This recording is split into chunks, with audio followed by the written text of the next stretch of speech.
Supervising Children in Child Care Centers. Produced by the Community Care Licensing Division of the California Department of Social Services.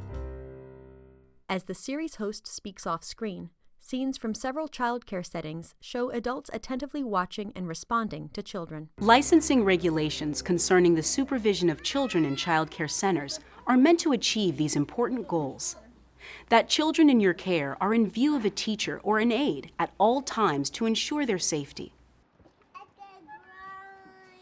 That an adult can be by a child's side at a moment's notice. And that each child receives the attention he or she needs while in care. The topic of supervision in child care centers is closely related to the topic of adult-to-child ratios. Host on screen.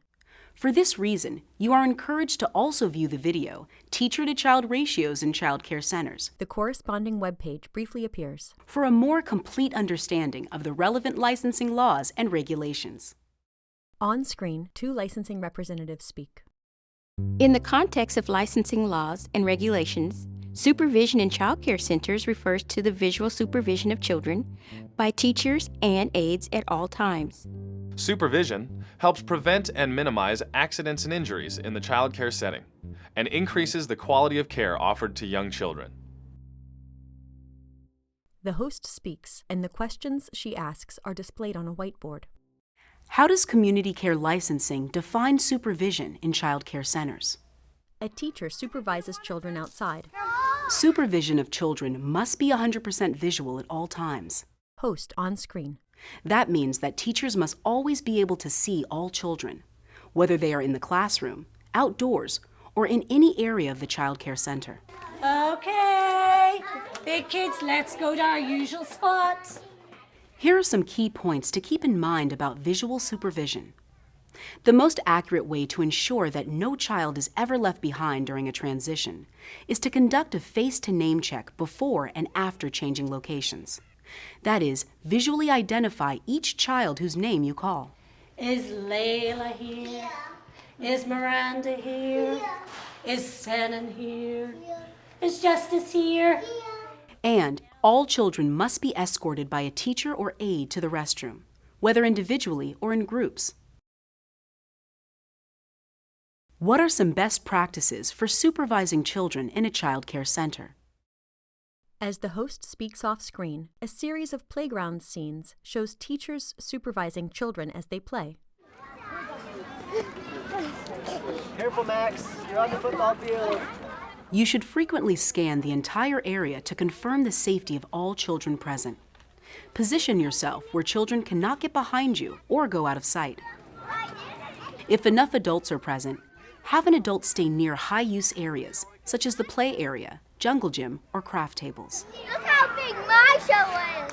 Host on screen. Recognizing that children often need individual attention, and that concerns or conflicts may arise between two or more children, there are steps you can take to maintain proper supervision of all children in care.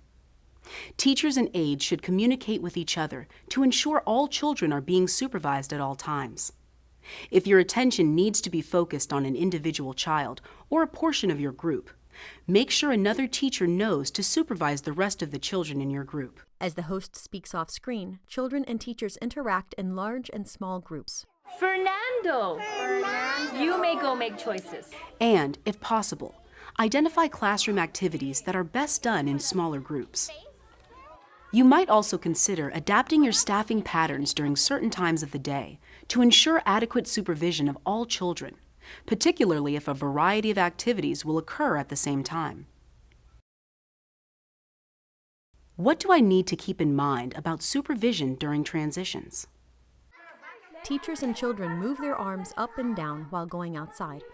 Adequate supervision needs to be maintained when children transition from one activity to another, such as from indoor to outdoor play. For example, as the children finish their outdoor play and get ready to go indoors, you must not allow a situation where some children are inside while others are still outside, unless you have sufficient supervision in each place. Come on, my friends. As the host speaks off screen, teachers help children line up to go inside. teaching children procedures such as lining up at the door can help maintain proper teacher or aide supervision at all times during transition periods. One child remains behind to play hopscotch. The child skips to join the teacher. Supervision is also required during bathroom breaks. Host on screen. If one child needs to use the bathroom while the others are playing outdoors or are involved in indoor activities, supervision of both the individual child and the larger group must be maintained at all times. Visual supervision of all children in care requires constant monitoring by the adults responsible for their safety. In addition to at least maintaining minimum teacher-to-child ratios, find ways to implement the following.